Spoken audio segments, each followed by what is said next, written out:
আমি তাকে অনুরোধ করব আপনারা তার থেকে ওই মুহূর্তটা, ওই দিনে কি হয়েছিল তার থেকে আরো ভালো জানতে পারবেন। আমি যাচ্ছি লেফটেন্যান্ট কর্নেল কামরুজ্জামানের কাছে, যিনি সেই মুহূর্তে আল্লাহ তাকে বাঁচিয়ে নিয়ে এসেছে, এবং রাতটা কি উনি কি দেখেছেন কি বলবেন। আমি চাই ভাই আমাদেরকে কিছুটা হলেও, আমরা সবাই জানি না, আমার বাচ্চারাও নিশ্চয়ই জানে না সব কিছু, আমরা আমাদের বাচ্চাদের যেন উনি কিছুটা আইডিয়া দেন বা আমরাও কিছু জানতে পারি বা আপনারাও জানতে পারেন। সেই জন্য আমি যাচ্ছি ভাইয়ের কাছে। শ্রদ্ধেয় কামরুজ্জামান ভাই, লেফটেন্যান্ট কর্নেল। সামনে যেয়ে বসে না একটু প্লিজ।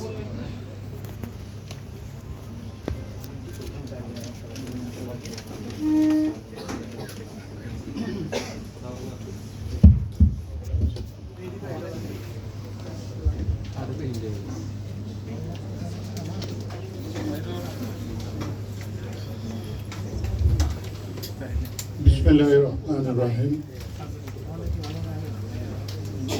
উপস্থিত আমাদের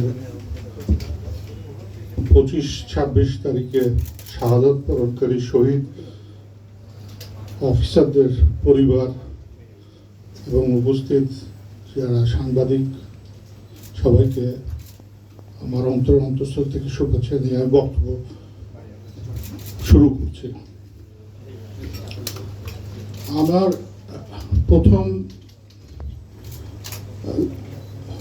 এলাই ভাবি যেটা বললো যে আমি ওই সময় বেঁচে যাওয়ার মধ্যে একজন, এবং জেনারেল শাকিল সহকারে আরো কয়েকজনের মৃত্যু আমার সামনেই হয়েছে, আমি যেগুলো সামনে থেকে দেখেছি। জেনারেল শাকিলকে গুলি করা আমি নিজ চোখে দেখেছি। তো আজকে একটা কথা বলে শুরু করি। আমার 57 জন অফিসার শহীদ হয়েছিলেন ওই দিন, এবং আমি বেঁচে যাওয়ার মধ্যে অনেকে বেঁচে গেছেন, তার মধ্যে আমি একজন। কিন্তু আমার পরবর্তীতে আমার যে অবস্থা করা হয়েছে সরকার কর্তৃক, তাতে মনে হতো ওই সময় আমি যদি 58 জনের মধ্যে একজন হতাম, ওটাই ভালো ছিল।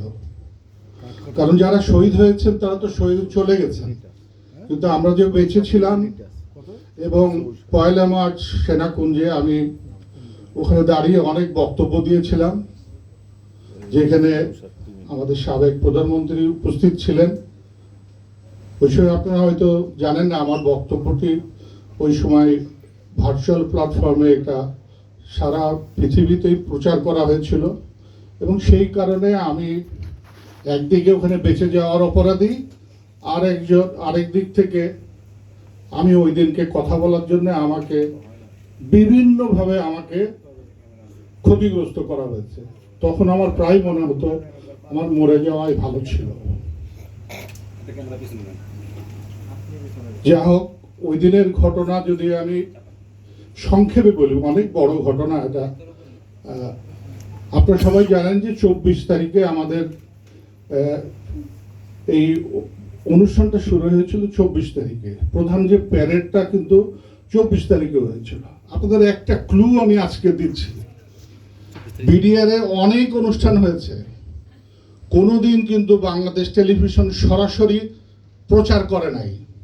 কিন্তু ওই দিনের 24 তারিখে যে প্যারেডটা হয়েছিল, যেটার প্রথম থেকে শেষ পর্যন্ত কিন্তু টিভিতে প্রকাশ করা হয়েছে, ডাইরেক্ট প্রচার করা হয়েছে। এটা কেন করা হয়েছিল আমি এখন পর্যন্ত এটা বের করতে পারি না।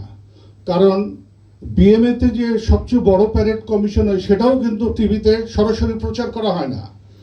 আমি 23 তারিখে দুপুরে ভাত খাচ্ছিলাম, ওই সময় আমার কাছে টেলিফোন আসলো। আমি যেহেতু G1 কমিউনিকেশন ছিলাম, ওখানে কমিউনিকেশনটা আমি দেখতাম। আমাকে টেলিফোন করে বলা হলো যে তাড়াতাড়ি আসো, ডেডিকেটেড লাইন দিতে হবে, বিটিভি আসবে, এটা আগামীকালে অনুষ্ঠানটা প্রচার করা হবে। এটা কিন্তু কোনো লেটার ফেটার কিচ্ছু ছিল না কিন্তু। তো আমি তাড়াতাড়ি আসলাম, এসে আবার এক্সচেঞ্জের মাধ্যমে আমি ওই বিটিভিকে সরাসরি 2টা ডেডিকেটেড লাইন দিলাম, যেটার মাধ্যমে তারা ওই 24 তারিখে প্যারেডটা প্রচার করবে, কিন্তু আমি কিন্তু এটা সবাইকে প্রশ্ন করেছি। এরপরেও কিন্তু সাবেক প্রধানমন্ত্রী কিন্তু ওই প্যারেডে গিয়েছেন, সেটা কিন্তু প্রচার করা হয় নাই টিভিতে, কিন্তু ওইটা কিন্তু প্রচার করা হয়েছিল। এটার কারণ কি? এটার দুইটা কারণ হতে পারে। যে 24 তারিখের প্যারেডটার টিভি একটা শক ইফেক্ট হিসেবে কাজ করেছে, যাতে যদি কোনো অঘটন ঘটাতে চায়, কারণ ওই দিনকে তো প্ল্যান ছিল না 24 তারিখে ঘটনাটা ঘটানোর, যদি না ঘটায় সেই কারণেই হয়তো সরাসরিতে টিভিতে এটা প্রচার করা হয়েছিল। নাহলে আজ পর্যন্ত কিন্তু টিভিতে সরাসরি কোনো প্রোগ্রাম কিন্তু বিডিআর প্রচার করা হয় নাই। 25 তারিখে আমাদের দরবারটা কিন্তু হওয়ার কথা ছিল সকাল 8টায়। আপনারা এখানে শহীদ পরিবার যারা আছেন অনেকেই জানেন যে 24 তারিখ রাত্রে যে টাট্টু শোটার ফাইনাল রিহার্সাল হয়েছিল অনেক রাত পর্যন্ত, ওইখানে আমরা সবাই গ্রাউন্ডের থেকে আস্তে আস্তে 12টা 12:30, এবং যারা আমাদের লোকজন ছিল, বিশেষ করে আমি যেহেতু আমাদের পি ইকুইপমেন্টটা আমার ইউনিট দিত, সেই কারণে আমি আসছি অনেক রাতে। তো এইটা যে 8টা থেকে পরবর্তীতে 9টায় হয়েছে এটা কিন্তু আমি জানতাম না।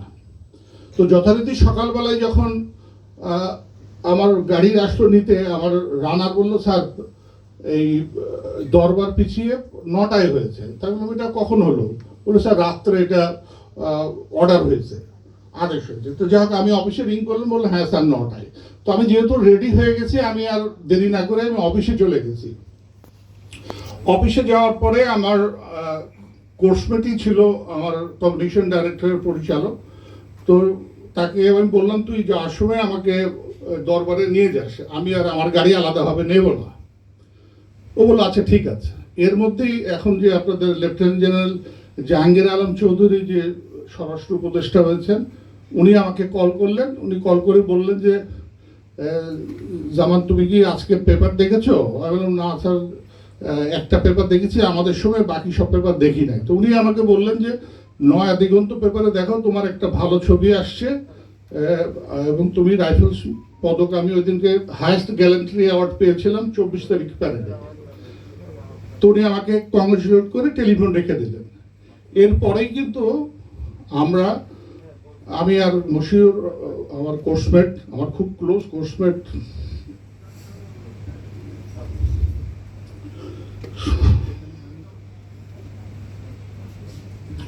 আমরা দরবারে গেলাম। দরবারে যেহেতু আমি যেটার জন্য গ্যালান্ট্রি অ্যাওয়ার্ড হায়েস্টটা পেয়েছিলাম, ওই গ্যালান্ট্রি অ্যাওয়ার্ডের আরও যারা রাইফেলস মেডেল যেটা ডিজি কর্তৃক পাবে, তারাও বিভিন্ন ইউনিট থেকে আসছিল। তাদের সাথে আমি কথা বলতে বলতে, কর্নেল আজম সাহেব ছিলেন, আরও অনেকে ছিলেন, সবার সাথে বসে আমরা গল্প করতেছিলাম। এর মধ্যে ঠিক যখন 9টা বাজে আর 2-3 মিনিট আগে, 5 মিনিট আগেই আমার কোর্সমেট, আরেক coursemate Elahi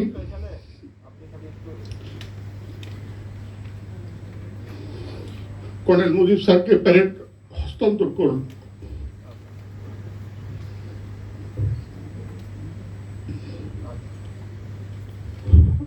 I am extremely sorry.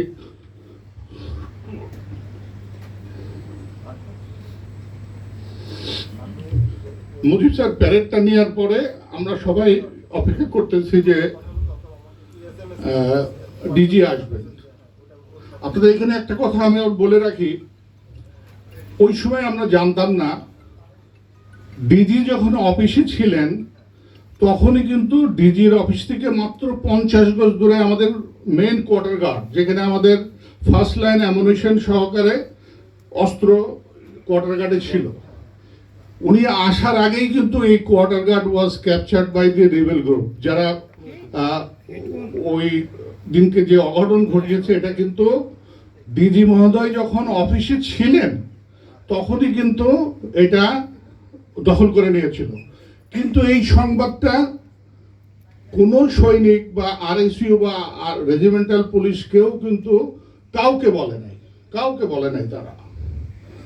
DG কিন্তু যখন প্যারেড আমাদের দরবার হলে আসেন তখন কিন্তু already quarter guard is captured, এটা কিন্তু জানা গেছে আফটার তদন্ত করার পর। ওখানে কারণ ওই কোয়ার্টার গার্ডে একজন অফিসার ওদিনকে অন ডিউটি ছিলেন, তাকে বেঁধে একটা খাটের তলায় রেখে দেওয়া হয়েছিল। তার স্টেটমেন্টে পেয়ে গেছে যে সে 9টার আগেই quarter guard was captured. DG আসলেন, ডিজি এসে কর্নেল মুজিব স্যারের কাছ থেকে প্যারেড হস্তান্তর করলেন। যথারীতি আমাদের যে পেশ ইমাম আছে উনি কোরআন তেলাওয়াতের মাধ্যমে দরবার শুরু হলো। এই পেশ ইমামও কিন্তু হার্ট অ্যাটাকে তার 1 মাস পরেই কি 15 পর উনি মারা গেছেন। প্যারেড শুরু হলো, দরবার শুরু হলো। প্রথমেই ডিজি আমাদের প্যারেডটা 24 তারিখে খুব সুন্দর হয়েছে, প্রধানমন্ত্রী খুব ভালো বলেছেন। এইগুলো বলার পরেই উনি প্রসঙ্গ সরাসরি ডাল ভাতের নিয়ে আসলেন। উনি ডাল ভাতের সম্পর্কে একদম ক্লিয়ারলি বললেন যে তোমাদের অনেকে এই ব্যাপারে অনেক কিছু সন্দেহ আছে, আমি ক্লিয়ার করে দিতেছি আমরা টোটাল ব্যবসা করেছি 400 কোটি টাকা। এর মধ্যে সরকারের কাছ থেকে সব লোন নিয়ে অলরেডি সরকারের কাছ থেকে যে লোন নিয়েছিলাম সেগুলো আমরা পরিশোধ করে দিয়েছি। অল্প কিছু বাকি আছে, আমাদের স্টোরে অনেক মালামাল আছে, সেগুলো বিক্রি করে আমরা সরকারের টাকা ফেরত দিয়ে দেবো। এরপরে যে টাকাগুলো থাকবে সেগুলো সব টাকা সৈনিকদের ওয়েলফেয়ার বাবদই খরচ করা হবে এবং তোমাদের ওয়েলফেয়ার ফান্ডেই যাবে। একদম স্পষ্ট আমার মনে আছে। উনি এটা বলছেন এবং এটাও বললেন যে দেখো তোমরা যারা সরাসরি এই ডাল ভাতে অংশগ্রহণ করেছো তাদেরকে ফুলভাবে দিয়ে দেওয়া হয়েছে, আর যারা করোনি তাদেরকেও 10% হিসাবে দিয়ে দেওয়া হয়েছে। অতএব এইটা নিয়ে তোমাদের কোনো দুঃখ প্রকাশ বা মনে ক্ষোভ থাকা উচিত না। এই কথাগুলো বলতে বলতেই কিন্তু আপনারা যদি দরবার হলে কেউ যেয়ে থাকেন, যেখান থেকে কোনো অনুষ্ঠান হলে যেখান থেকে খাবারগুলো আসে, অর্থাৎ স্টেজের দিকে এইদিকে মুখ করলে বাম দিক থেকে যে খাবার আসে, ওখান থেকে একটা সৈনিক প্রথমে দৌড়ে স্টেজে উঠলো। দ্যাট যে সোলজার কিন্তু স্টেজে কিন্তু দাঁড়ায় নাই, সে কিন্তু এসে আমি দেখতে পেলাম সে দৌড়ে পালায় চলে গেল। কোন দিকে গেছে এটা খেয়াল করে। দ্বিতীয় ম্যান যে আসলো সে এসে কিন্তু ডিজির পিছনে দাঁড়ালো, তার কাছে অস্ত্র ছিল, কিন্তু সে ডিজিকে কিন্তু মারবে বলে কোনো কিছু করে নাই। কিন্তু সে এত ভয় পেয়ে গেছে যে সে সেন্সলেস হোক বা না হোক সে কিন্তু মাটিতে পড়ে যায়। মাটিতে পড়ে যাওয়ার পরে আমরা যেহেতু মিড ক্যারিয়ার অফিসার ছিলাম, আমরা মিড লেভেলের অফিসার হওয়ার জন্য আমরা মাঝামাঝি জায়গায় বসছিলাম। আর কর্নেল মুজিব স্যাররা সবাই প্রথম সারিতে, স্বাভাবিক ওনারা সিনিয়র ছিলেন, ওনারা এইভাবে বসা ছিলেন। তো কর্নেল আনিস ছিল, কর্নেল মুজিব স্যার ছিলেন, আরও যারা ছিল সবাই হলো দ্রুততার সাথে। আর স্টেজে শুধু আমাদের ডিডিজি বাড়ি স্যার ছিলেন, ওই চেয়ারটা ওইভাবেই ইয়ে করা ছিল। তো ওনারা দ্রুত যে ওই যে সৈনিকটা গেছে ওকে ওখান থেকে সরাই নিয়ে আসছেন এবং ডিজিকে অনেকটা শেল্টার দিয়ে, যেভাবে আমাদের প্রোটেকশন দেওয়া হয় ওই প্রোটেকশন দিয়ে ডিজিকে এক সাইডে নিয়ে যাওয়া হচ্ছে এবং আর ওই সৈনিকটাকে আলাদা করে নিয়ে ওরই বুট খুলে বুট লেজ দিয়ে পা এবং হাত বেঁধে ফেলে মাটিতেই শোয়া ছিল। তো এর মধ্যে আমি আবার স্টেজে উঠে গেলাম। স্টেজে উঠে যে হলো ডিজি তখন টেলিফোনে কারোর সাথে কথা বলতেছিলেন, কার সাথে কথা বলছেন ওই মুহূর্তে আমি ঠিক জানি না। উনি জাস্ট বলতেছিলেন যে সম্ভবত 44 রাইফেল ব্যাটালিয়নের কিছু সৈনিক হয়তো কিছু অঘটন ঘটানোর চেষ্টা করতেছে, তো পারলে সেনাবাহিনী পাঠানোর জন্য উনি তাকে যেন বলছেন, বাট এটা আমি তখন জানি না। পরবর্তীতে আমি জানি কার কার সাথে উনি কথা বলেছেন, কিন্তু ওই সময় কার সাথে কথা বলছেন আমি ঠিক জানি না।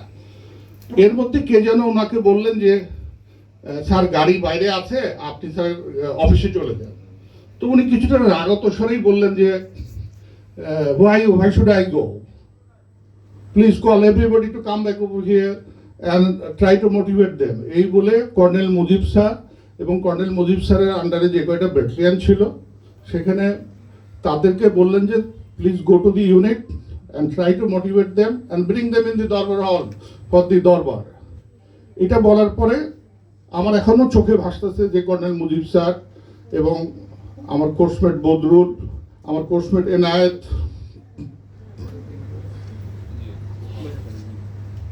সাথে আরো যারা ব্যাটালিয়ন কমান্ডার ছিল ওরা কিন্তু বাইরে বেরোয় গেল, আর তাদের সাথে আবার দেখা হয় নাই। পরে শুনেছি যে ওরা যখন ইউনিটে ফেরত গেছে তাদের ইউনিটেই মেরে ফেলা হয়েছে। এইভাবে আমরা স্টেজে যখন ওখানে ওনার সাথে বসেছি, সেই মুহূর্তে একটা ফায়ারের শব্দ, যেখানে গাড়ি ঘোড়া থামে ওই দিক থেকে একটা আসছে। তো আমরা হঠাৎ তাকালাম হলো ওই ডান দিকে একটা মাঠ আছে, মাঠের দিকে। তো ওখানে দেখলাম যে জানলাতে দেখা যাচ্ছে যে প্রায় 6-7 জন বা 8 জন হতে পারে, যে সৈনিক, মুখে বিভিন্ন কালারের কাপড়গুলো পরা, মাথায় হেলমেট, বুকে বুলেট প্রুফ জ্যাকেট পরে ওরা ফায়ার করার চেষ্টা করতেছে। আমরা তখন, আমি ছিলাম, কর্নেল গুলজার ছিল, এনসাদ সাদ ছিল, কর্নেল আজম সাদ ছিল, আরো কয়েকজন ছিল, সবাই মিলে আমরা ওই জানলার কাছে যে আমরা বারবার বলতেছিলাম যে তোমরা গুলি করো না, তোমরা চলে যাবে না, কেন গুলি করতেছো? কিন্তু ওই সময় যে গুলিটা ওরা করতেছিল, আমার অভিজ্ঞতার অনুযায়ী, আমি এটা সব জায়গায় বলেছি, এটা কিন্তু অ্যাকচুয়াল অ্যামুনিশন দিয়ে ফায়ার করতেছিল না, এটা ব্ল্যাক অ্যামুনিশন দিয়ে, ব্ল্যাঙ্ক অ্যামুনিশন যেটা আমরা ট্রেনিং এর সময় ব্যবহার করি, সেটা ব্যবহার করতেছিল। তো তাদেরকে বারবার, যেহেতু ওরা ব্ল্যাঙ্ক অ্যামুনিশনে ফায়ার করতেছিল, তো ফায়ার অ্যাঙ্গুলগুলো কিন্তু আমাদের গ্লাস পর্যন্ত আসতেছিল না। সেই জন্য আমরা গ্লাসগুলো খুলে আমরা সবাইকে ওদেরকে নিষেধ করছিলাম যে ওরা চলে যাবে, এগুলো এইসব ফায়ার টায়ার করো না। ওরা কিন্তু আমাদের দিকে কথায় কোনো ভ্রুক্ষেপই করতেছিল না। এর মধ্যে আমরা দেখলাম যে একটা সাদা গাড়ি, এই গাড়িটা পরবর্তীতে শুনেছি যেটা বিডিআর হাসপাতালের পিকআপ ছিল। ওই পিকআপে করে সম্ভবত অ্যামুনিশন নিয়ে এসে ওখান থেকে কিছু লোক নেমে দ্রুততার সাথে সোলজাররা এসে ওই যারা ফায়ার করতেছিল ওদেরকে তখন আমাদের সামনেই কিন্তু অ্যাকচুয়াল অ্যামুনিশনগুলো দিল, একদম আমার চোখে দেখা। তো ওইখানে দেওয়ার পরেই তখন ওরা আবার লোড করে যখন ফায়ার করা শুরু করলো, তখন কিন্তু ওই ফায়ার গুলো আমাদের গ্লাস ভেদ করে এই দরবার হলে ঢোকা শুরু করলো। তো ওই দরবার হলে যখন গ্লাসে আসতেছে, তখন আমরা জানলা পাশে কয়েকজন ছিলাম, আর কিছু অফিসার, ওই গ্লাসগুলো ছিল প্রায় 3.5 ফিট 4 ফিট ওয়ালের উপরে গ্লাস ছিল, তারা সব নিচে নেমে গেল। তো আমরা যেহেতু কথা বলতেছিলাম, তো এনসাদ স্যার আমাকে দূর থেকে বললো যে জামান তুমি তাড়াতাড়ি চলে আসো, পিছিয়ে আসো।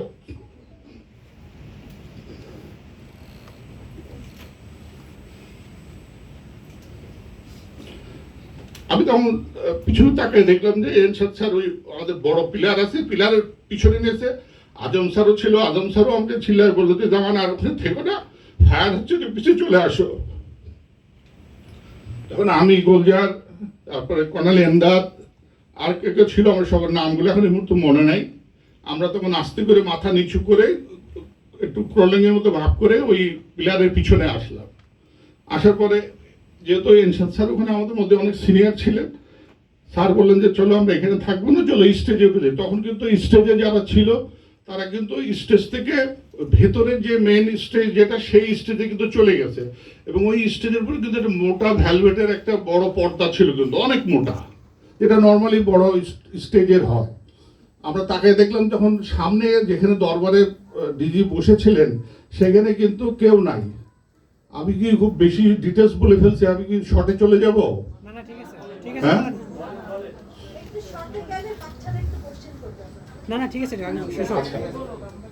আচ্ছা, আমি একটু শর্টেই বলি। তারপরে আমরা স্টেজে আমরা যখন চলে যাচ্ছি, সবাই মিলে আমরা একটু নিচু হয়ে ওই স্টেজের দিকে উঠতে গেলাম।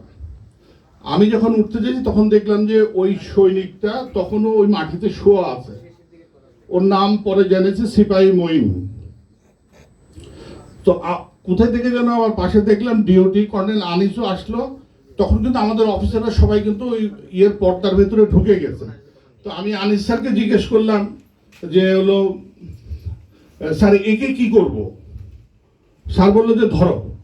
আমি সম্ভবত পা ধরলাম, আর স্যার হাত ধরে ওকে ধরে ওই কোনো রকমের পর্দার ওই পারে নিয়ে গেলাম। নিয়ে যেয়ে ও তো মরার মতো পড়ে রয়েছে, সেন্সলেস কি বলতে পারবো না, বাট ও পড়েই আছে, ও সারা শব্দ কিছুই করতেছে না।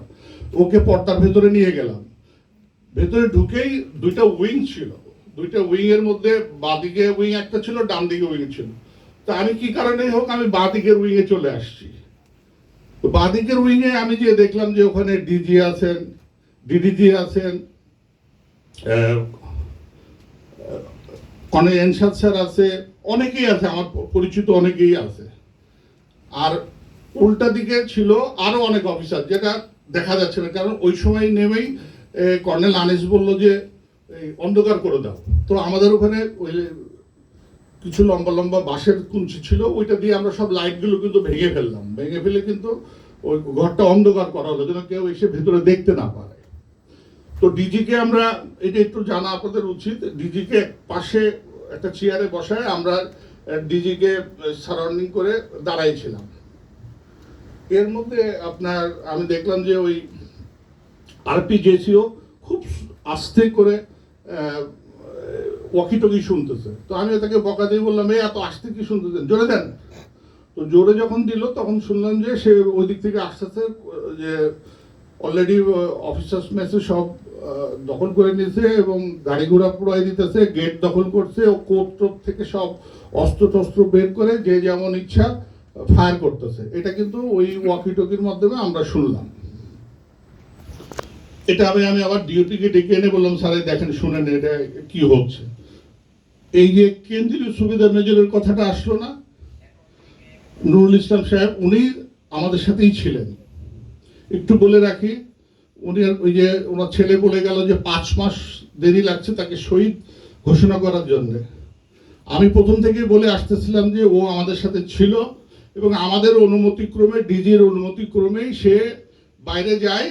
এবং আমরা তখন বলা হয়েছিল যে ও যে হয়তো সৈনিকদেরকে উনি গিয়ে মোটিভেট করতে পারবেন, সেই কারণে তাকে যেতে অনুমতি দেওয়া হয়েছিল। সাথে জায়দিও গিয়েছিল, জায়দি যেহেতু ওই পাশেই ছিল, ও বোধহয় চলে গেছিল। আমি বারবার বলতেছিলাম, কিন্তু ওই সময়ে যে ডিজি জেনারেল মইনুল ইসলাম ছিলেন বা অন্যান্য যারা ছিলেন, তারা কেউ আমার এইটাকে অথরিটি হিসাবে নিতে চাচ্ছিলেন। আমি বারবার বলছিলাম সে গেছে এবং সে মারা গেছে, তাকে এই শহীদের মধ্যে আনতে হবে তাকে। তখন এই পয়েন্টটা প্রতিদিন বিকালে আমাদের 5টার সময় একটা মিটিং হতো, সেটা স্বরাষ্ট্র মন্ত্রণালয়ে দেওয়া হলো। স্বরাষ্ট্র মন্ত্রণালয় থেকে একটা উত্তর দেওয়া হলো, যদি ওইখানকার বেঁচে থাকা কোনো অফিসার যদি নিজে দায়িত্ব নিয়ে একটা স্টেটমেন্টের মতো করে দেয়, তাহলে পারেই ওনাকে শহীদের ঘোষণা করা হবে। তখন আমি ওনাকে একটা বিবৃতি দিই, যে বিবৃতিটি আবার আমাদের বিডিআর হেডকোয়ার্টার থেকে স্বরাষ্ট্র মন্ত্রণালয়ে পাঠানো হয়। সেইটাকে প্রসেস করে আনতেই 5 মাস দেরি হয়েছে। আমি জাস্ট হান্নানের সুবিধার জন্য বললাম, এই কারণে হয়েছে, কারণ আমি যদি স্টেটমেন্টটা না দিতাম তাহলে ওনাকে কিন্তু শহীদ হিসাবে ঘোষণা করা হতো না। কারণ উনি ছিলেন, আমি আমার চোখে দেখা, উনি আমাদের সাথেই ছিলেন। এই কারণে আমি তখন ইচ্ছাকৃতভাবেই বারবার বলেছিলাম এবং ওনাদেরকে দেওয়া হয়েছিল। আচ্ছা, যাই হোক, এই সময় আপনার ডিজি যখন বসে আছে, এর মধ্যে ডিজি প্রধানমন্ত্রীর সাথে কথা বলতেছিলেন। প্রধানমন্ত্রী বললেন যে একটু অপেক্ষা করো, আর্মি মুভ করেছে, তো কিছুক্ষণের মধ্যেই তোমাদেরকে রেস্কিউ করবে। এইখানে একটু বলে রাখি, এখানে কিন্তু আমরা ওই সিপাহী মঈনের যে অস্ত্রটা ছিল, ওই অস্ত্রটা কিন্তু আমাদের কাছে ছিল, গুলি ভর্তি অস্ত্র। কর্নেল এমদাদ ছিল কমান্ডো। সে বললো যে স্যার এটা দিয়ে কয়টা ফেলাই দিই। ডিজি বললো যে না, তুমি গুলি করো না। উনি ডিওটিকে বললেন অস্ত্রটা ওর কাছ থেকে নিয়ে নাও। উনি কিন্তু গুলি করতে দেন নাই। ছিল কিন্তু আমাদের কাছে অ্যামুনিশন, ওই অস্ত্রের মধ্যে যে কয়টা অ্যামুনিশন ছিল, উনি বলছেন না, কাউকে গুলি করবো না। উনি অস্ত্রটা ডিউটি নিয়ে নেয় এই কর্নেল এমদাদের কাছ থেকে। এর মধ্যে আমি কথা বললাম ডিএম এর সাথে, এরকম অনেকের সাথে কথা বলা হলো। গুলজার কথা বললো, সব গুলজার অবশ্য আগে বলেছে, গুলজার আমাদের গ্রুপের মধ্যে ছিল না। এর মধ্যে দেখলাম যে অপর দিকে যারা আছে অফিসাররা, তারা ওই হাত তুলে সব চলে যাচ্ছে, ওই বাইরে বেরোয় যাচ্ছে। তো ডিউটি দেখার পরে ডিউটি বললো স্যার ওইদিকে ওরা বোধহয় সারেন্ডার করছে, ওদের জন্য কি কোনো আপনার মেসেজ আছে? তো উনি বললেন যে ওরা যদি যাচ্ছে যাও, আর কি আস্তে আস্তে বলছেন আমি ঠিক শুনতে পারলাম না উনি কি বললেন। তো ওরা কিন্তু সব চলে গেল, কর্নেল কাইসার টাইসার সব ওইদিকে ছিল। পরে শুনছি যে ওরা বেরোনোর পরেই বলে সাথে সাথে ওদেরকে ওখানেই গুলি করে মারা হয়েছে। পরে শুনছি, মানে ইয়ার পরে, যেটা ওই সময় বুঝতে পারি নাই আমরা। তখন পর্যন্ত কিন্তু জানি না যে ওরা আমাদেরকে মেরে ফেলবে, তখন কিন্তু জানি না যে ওরা আমাদেরকে মেরে ফেলবে। এর মধ্যে দেখলাম যে মাজার কামছে, মাজারের ক্যাপ্টেন মাজার জেনারেল শাকিলের এডিসি ছিল, ও আমার পাশেই দাঁড়ানো ছিল। তো ও কামতাছে, তো আমি ওকে জিজ্ঞেস করলাম এই কামছো কেন? বলে স্যার ওই ম্যাডামের বাসা অ্যাটাক করছে। কে অ্যাটাক করছে? বলে স্যার বিডিআর। তা আমি ভাবছি ওনার পাশে তো গার্ড আছে, তাই বললাম গার্ডটা কই? বলে স্যার গার্ড পালাইছে। তো বললাম স্যার ম্যাডাম কই? বলে ম্যাডাম রুমে আছে। তো ডিজি কিন্তু এই কথাগুলো শুনছেন, ডিজি কিন্তু উনি পাশেই বসা, একদম পাশে। ডিজি আমাদের জোরে জোরেই কথা হচ্ছিল ওর সাথে। তো আমি বললাম যে ম্যাডামকে বলো যে বাইরের দরজা লাগায় ওই বাথরুমের মধ্যে ঢুকে লক করে বাথরুমে বসে থাকতে বলো।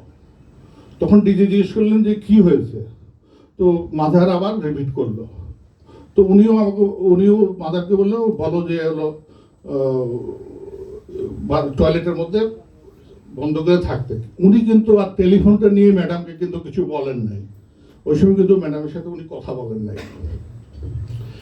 এর মধ্যে তো ডিজি আমাদেরকে কয়েকবার জিজ্ঞেস করলেন কি সেনাবাহিনী আসছে? আমরা বললাম না, সেনাবাহিনী কেউ এখন পর্যন্ত আসে নাই। এর মধ্যে কিন্তু যত লেভেলে যার যার লেভেলে, তখন কিন্তু মোবাইল আমাদের সাথে ছিল, তখন পর্যন্ত মোবাইল আমাদের সাথে ছিল। কোনো জায়গা থেকে কোনো পজিটিভ ইনফরমেশন আমরা পাচ্ছি না। এতক্ষণ পর্যন্ত যে গল্পগুলো করলাম আপনাদেরকে, তখন পর্যন্ত কিন্তু বিডিআররা দরবার হলে প্রবেশ করে নাই, তারা কিন্তু বাইরে থেকেই ফায়ার করছিল। এই সময় দেখা গেল যে তারা দরবার দখল করে ফেললো, দরবার হল দখল করার পরে তারা তখন স্টেজের দিকে অনবরত গুলি করা শুরু করলো। তো গুলিগুলো সব লেগে বিভিন্ন ওয়ালে ওয়ালে লাগতেছিল। তো আমরা ডেফিনেটলি সব ভয় পাচ্ছিলাম যে হলো, যদিও গুলিগুলো, আমরা তো উইংসে ছিলাম আর গুলিগুলো সোজাসুজি যাচ্ছিল। তো সবাই আমরা চেষ্টা করতেছিলাম যে যত চেপে চাওয়া যায় বাঁচার জন্য, সবাই চেষ্টা করেছে, এটা মিথ্যা কথা বলে লাভ নাই, আমরা কিন্তু উই ট্রাইড আওয়ার বেস্ট আমাদের বাঁচার জন্য। তো ডিজি যেহেতু এক কোনায় বসেছিলেন, তো ডিজির একটু কষ্ট হচ্ছে, কারণ আমরা সবাই চেপে ওনার গায়ের উপর পড়ে যাচ্ছিলাম। তো উনি বললেন যে এই তোমরা এত ভয় পাচ্ছ কেন, তোমরা মৃত্যুর জন্য তো ভয় করছো কেন, মরতে তো একদিন হবেই, তো তোমরা ভয় পাচ্ছ কেন? তারপরও সবাই তো গুলির ভয় সবারই আছে। এর মধ্যেই দেখলাম যে হঠাৎ করে একটা সৈনিক এসএমজি নিয়ে ঢুকে ব্রাশ ফায়ার করতেছে, এবং আমরা যেদিকে আছি সেদিকেই নলকা দিয়ে ঘুরে ফায়ার করছে। বাট ফায়ারটা আল্লাহর রহমতে আমাদের বরাবর না এসে, এখন বিডিআরে গেলে ওই দাগ দেখবেন, দুইটা উপরের দিকে চারটা গুলি, দুটো পাশে গুলিগুলো আছে। এনসাদ স্যার সামনে আগায় যে বললো এবারে তুই ফায়ার করতেছিস কেন? পরে নাম শুনছে বলে সিপাহী সেলিম ছিল, বলে যে আসছে সেলিম ছিল। যা তারপর সে ওখান থেকে চিল্লাই বললো যে আপনারা সবাই বের হয়ে যান, না হলে গুলি করে দেবো। তো ডিজি দেখলাম চেয়ার ছেড়ে উঠে বললো চলো। তো ডিজি আগে গেলেন, ওই আমরা যারা ছিলাম তার দরজায় পর্দাটা ফাঁক করার পরে উনি বেরোয় গেলেন, ডিজির বরাবর সব আমরা এক এক করে বেরোয় গেলাম। আমরা যখন ওই স্টেজ থেকে নিচের স্টেজে নামতেছিলাম, তখনই একজন হলো, ওরা সব একটু দূরে থেকে সব ফায়ার আমাদের দিকে লক্ষ্য করেছিল, আর যে লোক আমাদের কাছ থেকে সব মোবাইল টাইল সব কেড়ে নিল, তার হাতে কোনো অস্ত্র ছিল না ওই সময়। নিয়ে আমরা নিচে নেমে ডিজিকে মধ্যে রেখে আমরা একটু গোল কার করে দাঁড়াইছিলাম। আমাদের বিশ্রী ভাষায় গালাগালি করে বললো সারা জীবন আমাদেরকে সিঙ্গেল ফরমেশনে করেছে, তোরা গোল করে দাঁড়াইছে, সব সিঙ্গেল লাইনে দাঁড়া। পরে সিঙ্গেল লাইনে দাঁড়ালো, এবং কি ডিজি প্রথমে দাঁড়ালেন, ডিজি কিন্তু সবারই আগে দাঁড়ালেন, ডিজির পরে ডিডিজি, এরভাবে একটা অটোমেটিক সিনিয়রিটি হয়ে গেল ওখানে। ওই সিনিয়রিটি অনুযায়ী আমরা সবাই দাঁড়াই গেলাম ওখানে। আর সৈনিক আমাকে অনেকে পরে প্রশ্ন করছে যে তুই এত বড় লম্বা চওড়া একটা লোক, যে দুজনকে ধরতে পারলা না, ধরে ফেলাই দিতে পারলা না, আমাকে অনেকে পরে বলছে, অনেকে। ওরা ছিল বেশ দূরে, এবং তাদের হাতে অস্ত্র ছিল এবং সব আমাদের দিকে তাক করা, কিন্তু যে ওরা বারবার বলছিল যে কিছু করলেই গুলি করব। তো ওটা ধরার কোনো স্কোপ ছিল না ওই সময়, কারণ আমাদের সাথে অনেক ফাইটারও ছিল, অনেক অনেক ভালো ভালো অফিসার ছিল আমাদের সাথে। কিন্তু আমরা যখন ওই বললো যে আপনারা এই দিক দিয়ে যেতে থাকেন, এটা হচ্ছে অর্থাৎ স্টেজের মুখ করে পিছনের দিকে তাকালে টয়লেটের পাশ দিয়ে যে গ্লাস, ওই গ্লাস কিন্তু অটোমেটিক আগেই সব ভেঙে গেছে, ওইখান দিয়ে আমাদেরকে যেতে বললো। এর মধ্যে সম্ভবত এনসাদ স্যারের কাছে বোধহয় 2টা মোবাইল ছিল, একটা মোবাইল বোধহয় স্যার জমা দিয়েছিলেন, আর একটা মোবাইল বোধহয় উনি জমা দেন নাই। ওইখানে ওই সময় এনসাদ স্যার কারোর সাথে বোধহয় ভাবির সাথেই কথা বলতেছিলেন ওই সময়। ওইটা কিন্তু আবার ওই বিডিআর দূর থেকে দেখে ফেলে, দিয়ে স্যারের সাথে অনেক খারাপ ব্যবহার করে ওই মোবাইলটা কেড়ে নেয়। নেওয়ার পরে আমরা সবাই ওই যাওয়া শুরু করলাম ওই ইয়ের দিকে, ওই দিক দিয়ে বের হয়ে যাওয়ার জন্য আমাদেরকে নিয়ে যাওয়া হচ্ছে। ওরা কিন্তু তখনও আমাদেরকে কেউ গুলি করে নাই, কিন্তু কেউ গুলি করে নাই। এখন আমরা যখন বাইরে বেরোলাম, বাইরেটা হচ্ছে এরকম একটা গ্লাস বের হওয়ার পর একটু বারান্দার পরে নিচে নামতে হয়। তো ডিজি যে ওই বারান্দা পার হয়ে নিচে যে স্টেপ দিয়েছেন, আমাদেরকে যারা নিয়ে যাচ্ছিল তারা কিন্তু পাশেই ছিল। ওই পাশে আরেকটা ওই দেবদারু গাছ লাগানোর একটা গাছের একটা পোর্চ ছিল উঁচু করা, ওখান থেকে 4 জন সৈনিক, এরা কারা আমি এখন পর্যন্ত জানি না, বাট পরবর্তীতে আমাকে কয়েকজনের নাম দিয়ে বলেছিল যে আমি যেন ওই নামগুলো বলে সই করি। আমি কিন্তু নাম সই করিনি, কারণ ওই 4 জনই যে ওখানে ছিল আমি ঠিক জানি না, কারণ তাদের হেলমেট পরা পরা এসে ডিজিকে প্রথমেই গুলি করে। 2টা গুলি বুকে লাগার সাথে সাথেই ডিজি কিন্তু ডান দিকে হেলে পড়ে যান। পরে আরো 2টো গুলি ওনার গায়ে লাগে, উনি পড়ে গেলেন। এই সময় আমরা যারা লাইনে ছিলাম সবাই ওনার দিকে যাওয়ার চেষ্টা করলে একটা হুলস্থুল কারবার শুরু গেল, ওরা অটোমেটিক ব্রাশ ফায়ার শুরু করলো। এই সময় ওই অফিসার যেদিকে ছিল ওই আমরা যে 12-14 জন অফিসার ছিলাম, সবাই যে আমরা পাশে চলে গেছে।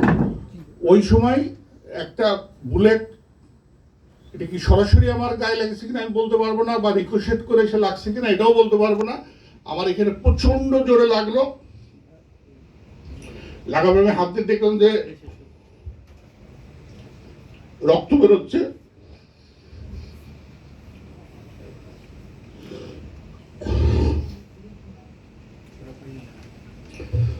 ওই সময় আমি শুধু খেয়াল করলাম যে এটা কি ভেতরে ঢুকছে নাকি বেরোয় গেছে। আমি হাত দিয়ে দেখলাম যে না, এটা ভেতরে ঢোকে নাই, এটা পাশ দিয়ে বেরোয় গেছে।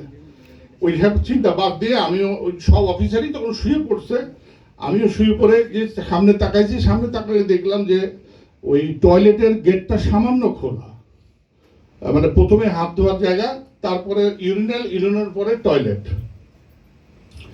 তো আমি ওই ক্রলিং করে বেসিনটা পার হয়ে ওই পাশে যে ইউরিনাল আছে, ইউরিনালের পাশে যে ওই ইউরিনালের পাশে এরকম লম্বা লম্বা ওয়াল ছিল, ওই বুক লেভেলের, আপনারা জানেন তো যে ইউরিনাল নর্মালের থাকে, ওইটার পাশে যে আমি শেল্টার নিলাম। বাট আমাকে ফলো করে আর কোনো অফিসার কিন্তু ঢোকে নাই, ওখানে তো আমরা অনেকে ছিলাম। ওখানে কিছুক্ষণ বসে থেকে আমি তখন দেখতেছি একটা মানে অসম্ভব চিল্লাচিল্লি, ফায়ারিং, মানে অসম্ভব শব্দ।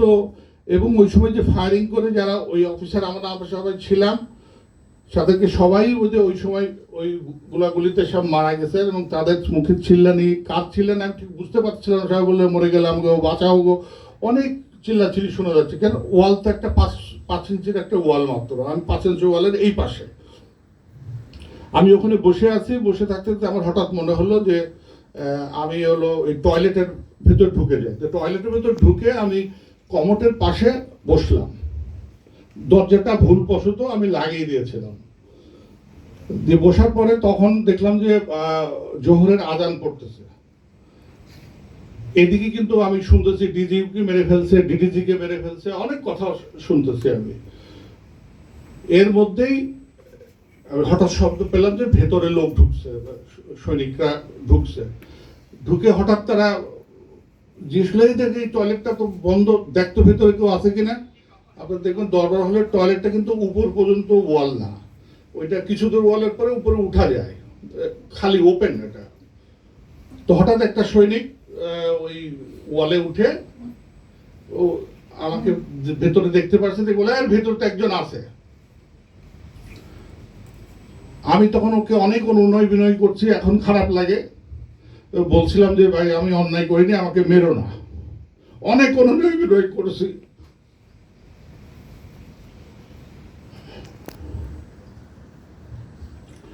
যাই হোক, ওই সময় হলো ও বলার সাথে সাথে যারা বাইরে ছিল ওরা দরজাটা না খুলেই ফায়ার করা শুরু করলো।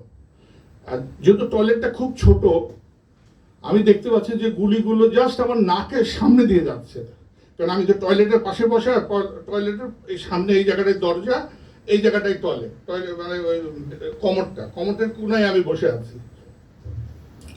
তো ফায়ারগুলো সব আমার নাক বরাবর যাচ্ছে। আমি যত চেষ্টা করতেছি, ওয়াল তো আর সরানো যায় না, বাট আমি চেষ্টা করছি ওয়ালের সাথে যেন আমি মিশে যেতে পারি, যেন গুলিটা আমার গায়ে না লাগে। এরপরে শেষের গুলিটা বোধহয় 7 রাউন্ড করেছিল, ওই দরজাটা আমার কাছে এখনো আছে। ওই শেষের গুলিটা ওই যেখানে পানির নলকা থাকে সেইখানে গিয়ে লাগলো এবং পানি ফুটো হয়ে খুব ফোর্সে পানিটা বেরোয় আসলো। তো ওইটা এসে সরাসরি আমার গায়ে লাগছে। তো আমি ভাবছি বোধহয় গুলি লাগছে, পরে দেখলাম যে না, গুলি না, এটা হচ্ছে পানির ছেটা আসছে।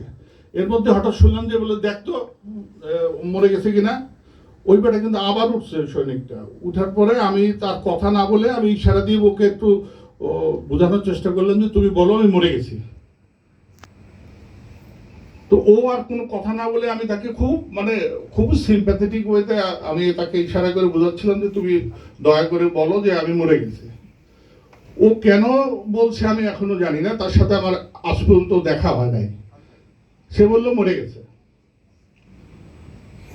ও যেই বলছে মরে গেছে, আর এই যে সৈনিকরা এখানে ছিল ওই প্লাস্টিকের দরজায় এক লাথি মারছে, দরজাটা জাস্ট ভেঙে ওই সামনে দিয়ে পড়লো। পড়ার সাথে সাথেই হলো ও ঢুকেই বলে শালা তো মরে নেই বলে আমার বুকের মধ্যে ওর যে হাতে যে অস্ত্রটা ছিল সেই অস্ত্র ধরলো। কিন্তু কেন যে ট্রিগার টিপি নাই আমি কিন্তু এখন পর্যন্ত জানি না। ট্রিগার আমার বুকের মধ্যে একদম ব্যারেল ধরে সে কেন ট্রিগার টেপে নাই আমি কিন্তু আজ পর্যন্ত এটা বের করতে পারি নাই।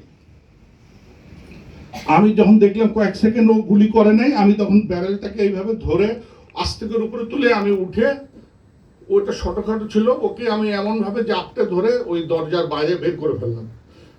তো বের করে আমি ভাবলাম যে আমাকে তো মেরেই ফেলবে, তো অন্তত একটাকে নিয়ে মরি। সো আমি আমার যতটুকু শক্তি আছে শরীরের ওকে চেপে ধরলাম যে ওকে চেপেই মেরে ফেলবো। এর মধ্যে ওর শ্বাসকষ্ট হচ্ছিল সৈনিকটা, যেহেতু আমি আমার সব শক্তি দিয়ে ওকে ধরছি। ও তখন বললো যে আমাকে ছেড়ে দেন, আপনাকে মারবো না। এই প্রথম বললো যে আপনাকে মারবো না, আপনি আমাকে ছেড়ে দেন। আমি কিন্তু ওর কথা শুনতেছি না, আমি যত পাচ্ছি ওকে আরো চাপ দিচ্ছি যেন মারা যায়। কিন্তু ওর পিছনে আরো 2 জন সৈনিক ছিল, ওরা তখন বললো যে এই ছেড়ে দেন, আমি তোকে গুলি করতেছে। তো আমি দেখলাম যে ওর তো ইচ্ছা করলে 2 পাশে এসে আমাকে গুলি করলে তো আমি মারাই যাব। তো তখন আই লুজেন মাই হ্যান্ড, আমি হাতটা ছেড়ে দিলাম। তখন ওই যাকে ধরেছিলাম সে আমাকে বলল যে স্যার আপনাকে মারবো না, আপনাকে কোটাঘাটে নিয়ে যাবো, বেরোয় আসেন বলে আমাকে হাত উপরে তুলে আমি যে দিক দিয়ে ঢুকেছিলাম সেদিক দিয়ে টয়লেট থেকে বের করলো। বেরোয় আমি প্রথমেই ডান দিকে তাকালাম, কারণ আমি জানতাম যে দিদিকে ওই জায়গায় দিদির লাশটা পড়েছিল, যখন ওনাকে মারে ওখানে পড়েছিল। আমি তাকায় দেখলাম দিদির ডেড বডি ওখানেই পড়ে আছে। বাঁয়ে তাকায় দেখলাম যে আমার কয়েকজন পরিচিত ডেড বডি আমার সামনে একদম, আমি যেখানে দাঁড়ায় আছি তার নিচেই পড়ে আছে। ওখানে এরশাদের ডেড বডি ছিল, মুশিউরের ডেড বডি ছিল, আরো আমি যাদের ছিলি সব ওখানে পড়ে রয়েছে।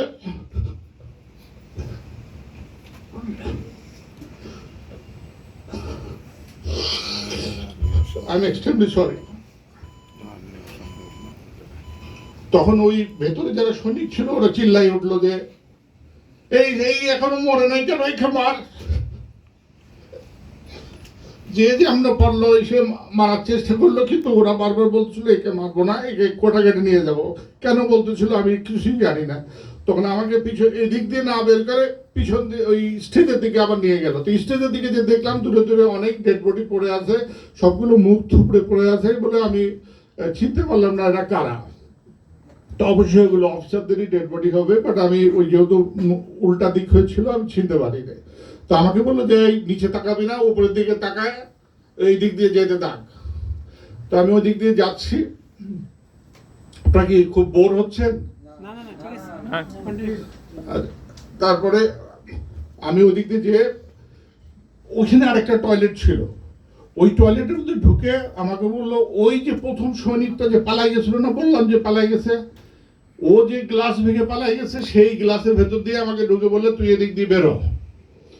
তো আমি প্রথমে বের হলাম, আবার আমার সাথে সাথে ওরাও বের হলো। বের হয়ে দেখলাম যে ওই মাঠটা, যে মাঠে ওরা গুলি করতেছিল ওই গুলির সাথেই মাঠটা একদম, ওই মাঠ দিয়ে আমাকে নিয়ে ওই কোটাঘাটে নিয়ে যাবে। তো ওই কোটাঘাটের রোডটা আমি তো চিনি, তো আমাকে ভাবে নিয়ে যাচ্ছিল। ওই কিছু দূর যাওয়ার পরেই দেখি একটা গ্রুপ এসে ওদেরকে আটকালো, আটকায় বললো যে এই কে কোথায় নিয়ে যাচ্ছ, এটা কে, এখনো মরে নাই কেন, এই কেন বেঁচে আছে, কে? বলে এটা অফিসার, এখনো মরে নাই, কেন মরে নাই জানি না, বাট একে নিয়ে যাচ্ছি হলো ইয়েতে নিয়ে যাচ্ছি, কোটাঘাটে নিয়ে যাচ্ছি। বলে না রাখ, একেই মারবো এখানে। এই বলেছে আমার দিকে আগে এসে অস্ত্র আবার বুকের মধ্যে ধরলো, ধরে কিছুক্ষণ বললে এই কলেমা পড়, তোর এখন মারবো। আমি তো তোমার দরুদ পড়তেছি,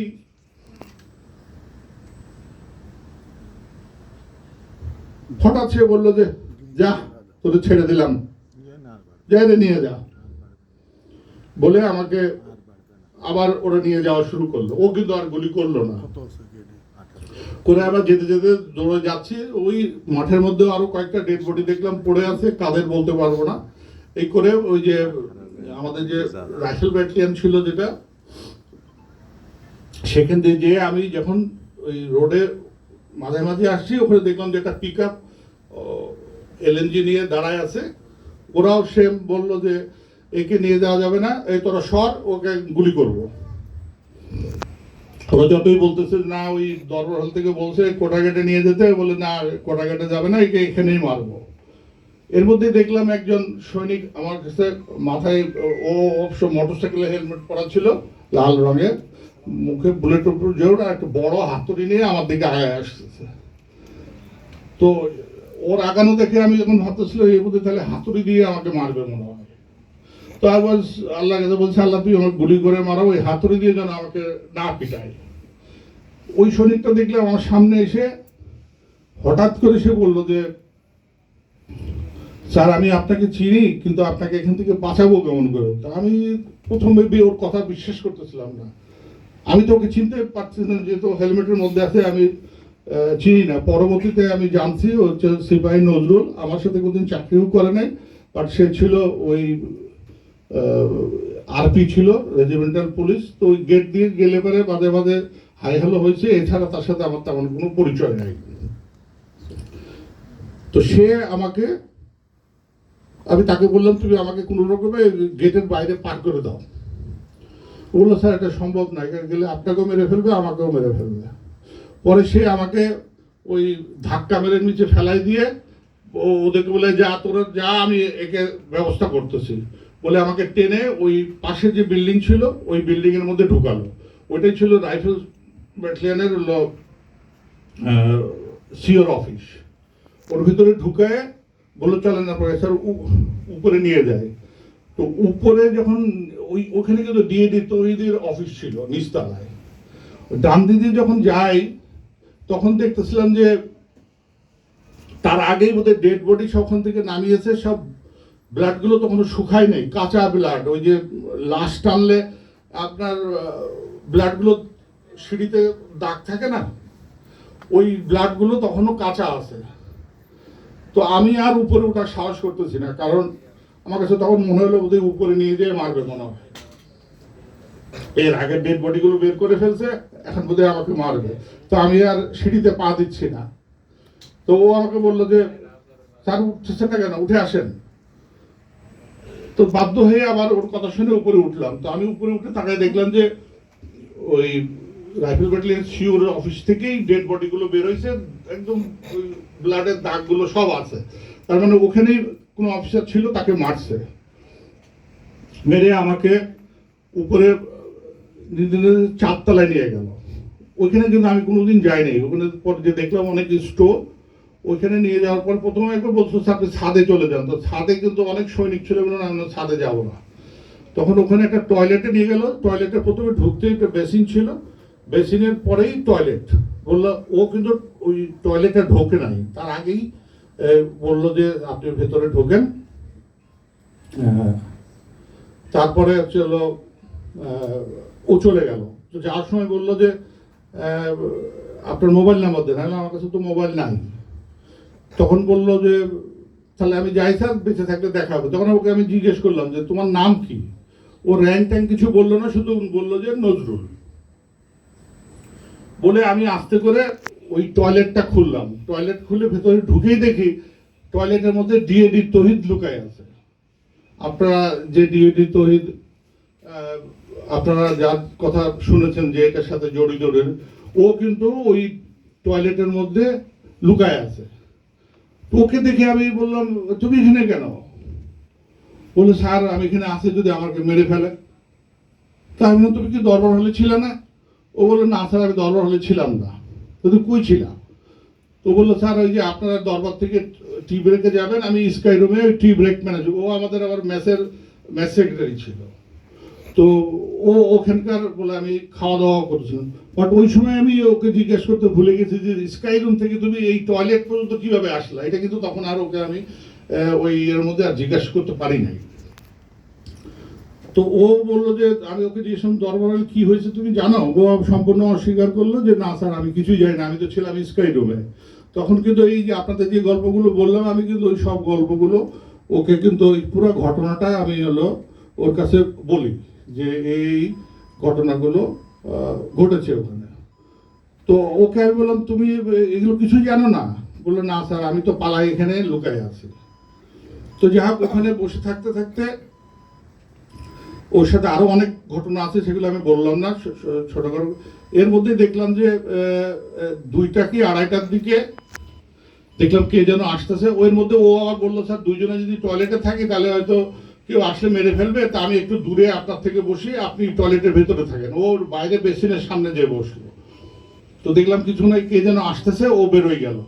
দেখলাম ওদের দুজনের মধ্যে খুব কথা কাটাকাটি হচ্ছে, বাট কি কথা কাটাকাটি হচ্ছে আমি এটা বুঝতে পারতেছি না। তো আমার ওই সময় ধারণা হয়েছে যে বোধহয় ও বলছে ভেতরে কর্নেল জামান আছে, আমাকে মারে নাই কেন, এই নিয়ে বোধহয় কোথায় কিছু হচ্ছে, এটা আমি তখন বুঝছি আর কি।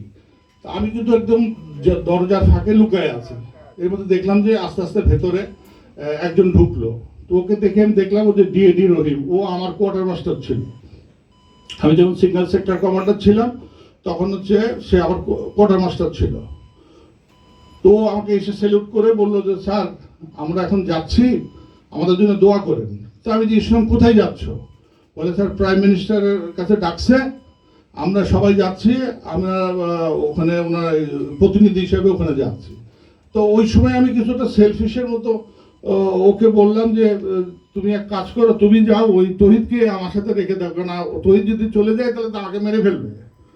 বললো না স্যার থাকা যাবে না, আমি একবার যাবো না বলছি, এই দেখেন স্যার আমার পায়ে এমন করে মারছে যে আমি হাঁটতে পারছি না। আমি দেখলাম সে একটু খুঁড়ায় খুঁড়ায় হাঁটতেছে।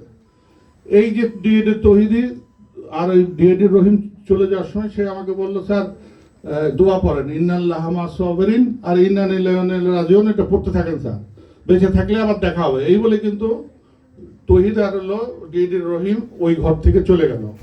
এই যে গেল, আমি ছাড় পাওয়া পর্যন্ত কিন্তু আর ওরা আমার এখানে আসে নাই, বা আমাকে বাঁচানোর জন্য ওরা কেউ আসে নাই, বা কাউকে আমাকে ধরে নেওয়ার জন্য এখানে কাউকে পাঠায় নাই। আমি কিন্তু পরবর্তীতে আমি একটু শর্ট করতেছি যে পরবর্তীতে আমি ওখানে ধরা পড়ি পরের দিন। আরেক গ্রুপ সৈনিকের কাছে আমি ধরা পড়ে যাই, ওখানে ওর ভেতরে আমি লুকিয়ে আছি। এর মধ্যে অনেক ঘটনা আছে, আমি ছোট করে শর্ট করে বলছি। এর মধ্যে তারা আমাকে প্রথমে মেরে ফেলবে বলে গুলি করা শুরু করলো, কিন্তু পিছন থেকে আরেকজন সৈনিক এসে বললো যে ডোন্ট শুট হিম, ইংলিশেই বলছে। ওই লোকটাকে আমি এখনো দেখি নাই, বাট দেখলে আমি এখনো চিনবো, কালো করে গোলাকার মুখ। বাট আমি অনেক খুঁজছি বিডিআরে, তাকে কিন্তু আমি পাই নাই। বাট ইংলিশে কথা বলতেছিল, ডোন্ট শুট হিম। যে আমাকে বললো যে স্যার ফলো মাই ইনস্ট্রাকশন। দিয়ে আমি কি করতে হবে বললো যে আপনি দৌড়ে তালে করেন। তো আমি তো যতটুকু করার চেষ্টা করতেছি, সে বললো স্যার এইটা আপনার দৌড়ে তালে আরো জোরে জোরে করেন। এ করে আমাকে সে উপর থেকে নিচে নামালো। নিচে নামানোর পরে আমি যখন রাস্তার কাছে আসছি, তখন দেখি যে হলো সব সৈনিক ভরা, আর একটা পিক আপ দাঁড়ানো আছে। আর আমাকে দেখার পরে মনে হলো যে মৌমাছির মতো সব দৌড়ায় এসো, যে এই শালা এখনো মরে নাই কেন। সবারই একই প্রশ্ন, এ এখনো মরে নাই কেন। তো যাক, এর মধ্যে আমি একদম নিথর হয়ে আছি, আমি আর কিছু বলছিও না, কথা কোনো কিছু বলছি না। সব বলার পরে আমি যখন হঠাৎ পিক আপের দিকে তাকাই, দেখি আমি যখন সিগন্যাল সেক্টর কমান্ডার ছিল, আমার যে ড্রাইভার সিপাহী আজাদ ওই গাড়ির মধ্যে বসা। তো আমি ওর দিকে এমনভাবে তাকাইছি যে ছেলেটাকে আমি এত উপকার করছি এই গাড়িতে, এবং কিচ্ছু বলছে না কিন্তু, যে আমার স্যারকে মানিস না বা কিচ্ছু বলছে। যাক, এটা বোধ হয় আল্লাহরই রহমত। হঠাৎ দেখলাম যে ও ওখান থেকে বললো যে এই আমার স্যার কেউ তোরা মারবি না।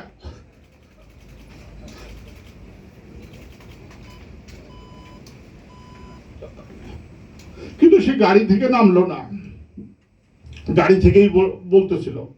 এর মধ্যে আমাকে বললো যে এই নিয়ে চল, কটা গাড়ি নিয়ে চল। কিছু দূর নিয়ে যাচ্ছে, ধাক্কা মেরে মেরে নিয়ে যাচ্ছে। আমি বলছি আমি তো যাচ্ছি, তোমাদের ধাক্কা মারতে হবে না, আমি যাচ্ছি। আবার কে যেন বললে গাড়িতে তোল, বলে আবার ঘোরালো, আবার গাড়ির কাছে বলে শালা অনেক পাজেরও চড়ছে, শালাকে লাখটাই নিয়ে যা। আবার আমাকে ঠেলে ওটার দিকে নিয়ে যাওয়া শুরু করলো।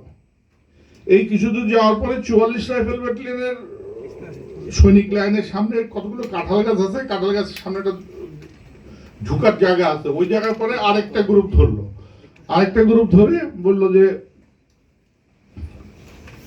একে নিয়ে যাওয়ার দরকার নেই, একে এখানেই মারবো। এখন যে কজন আমাকে নিয়ে যাচ্ছিল তারা বললো যে না, একে কোয়ার্টারে নিয়ে যেতে বলছে। কে বলছে? ওই সময় কিন্তু কোনো লিডারশিপ ছিল না, কে কি কারে কি অর্ডার দিচ্ছে কোনো খবর নাই। এর পরবর্তীতে আমি ওদেরকে বললাম যে তোমরা বললে কোয়ার্টারে নিয়ে যাবে, এখন তো এরা বলতেছে মেরে ফেলবে। বলে স্যার কি করবো, এটা তো কথা শুনছে না। দিয়ে স্যার ওরা, এর মধ্যে দেখলাম ওই পিক আপটা যে ছিল দাঁড়ানো, ওই পিক আপটা এসে 44 রাইফেল ব্যাটালিয়নের সৈনিক সামনে নামলো। আমার ওই যে ড্রাইভারটা দৌড়াই এখন আসলো আমার সামনে এসে এরা দাঁড়াই দিয়ে বললো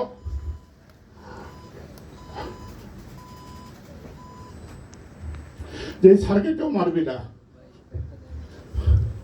বলে সে আমাকে ধরে, এখন ওদের কাছ থেকে ও আমার ড্রাইভার নিয়ে নিল, নিয়ে আমাকে ওই কাঁঠাল বাগানের ভেতর দিয়ে ওই কোয়ার্টারে যাওয়ার শর্টকাট রাস্তা ছিল, ওখান দিয়ে আমার নিয়ে যেতে। এই যে যখন আমি যাচ্ছি এই মুহূর্তে হঠাৎ একটা সৈনিক দৌড়ায় এসে তার ওই স্টিলের হেলমেট দিয়ে এমন জোরে আমাকে এখানে হিট করলো যে আমি টলে নিচে পড়ে গেলাম।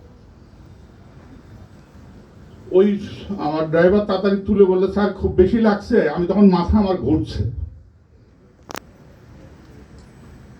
আমাকে বললো স্যার যেতে পারবেন আপ টু কোয়ার্টার। তা আমি বললাম যে আমাকে একটু ধরো, আমি তাহলে যেতে পারবো। ও ধরলো, আমি ওর সাথেই দৌড়ে কোয়ার্টারে গেলাম। কোয়ার্টারে যাওয়ার পরে আমাকে আমার কাছে যা যা ছিল, ওই মোবাইল নেওয়ার পরে মানি ব্যাগ আর যা ছিল সব ওখানে নিয়ে আমাকে প্রথমে একদম কর্নারে কোয়ার্টারে ঢোকালো। ওই কোয়ার্টারের যে ঢুকে দেখলাম আমার অনেক পরিচিত ভাবি টাবি, ওই এলাই ভাবি ছিল, আরো অনেকেই ওই কোয়ার্টারের মধ্যে ভর্তি সবাই ছিল। তো আমাকে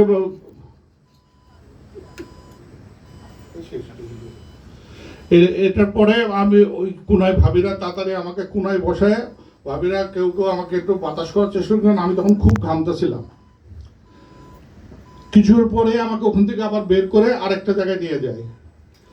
ওখানে নিয়ে যাওয়ার পরে ওখানে আমার অনেক আঙ্কেল ছিল, আমি যে আঙ্কেলরা জিজ্ঞেস করতেছিল যে তো আমার আব্বার কি হয়েছে, আমি কিন্তু বলতে পারি নাই তাদেরকে যে তোমার আব্বার আমি ডেড বডি দেখেছি, আমি কিছুই বলি নাই। অনেকে আমার উপর রাগ করবে, সে আঙ্কেলরা যে আঙ্কেল জানে কিন্তু আঙ্কেল বলে নাই। আমি কি করে বলবো বল যে ওর আব্বার আমি ডেড বডি দেখেছি, আমি বলি নাই ওই সময় কোটাগারের মধ্যে। যাই হোক এইভাবে করে শেষের মধ্যে আরো অনেক ঘটনা আছে। করার পরে শেষে বিকালে 4টা সাড়ে 4টার দিকে ওই এর মধ্যে আমি এলাইভাবে সহ আরো অনেককে যারা বছর বলছেন যে আমার পরিবার কোথায়, আমার পরিবারকে কিন্তু আমি ওখানে খুঁজে পাই নাই। তো অনেকে বললো স্যার হয়তো মেরে ফেলছে অথবা কিছু একটা হয়েছে। তো আমি কিন্তু আমার ওই কোটাগাড়িতে সব ফ্যামিলি ছিল, আমি আমার পরিবারে কাউকে পাই নাই। তারপরে যা হোক আমরা পরে বিকালে দিকে বেরোলাম, বেরোনোর পরে আমাকে সরাসরি মিরপুরে নিয়ে গেল। তারপরে যা করে অনেক ঘটনা আছে। এইটা হচ্ছে মোটামুটি ওই দিনের 25 তারিখের আমি সংক্ষেপে বললাম। এর মধ্যে আরো অনেক কিছু আছে যেগুলো আমি বাদ দিয়ে বলছি যাতে আপনার সময় বেশি নষ্ট না হয়। তো যদি কেউ আঙ্কেল প্রশ্ন করবে বলছিল।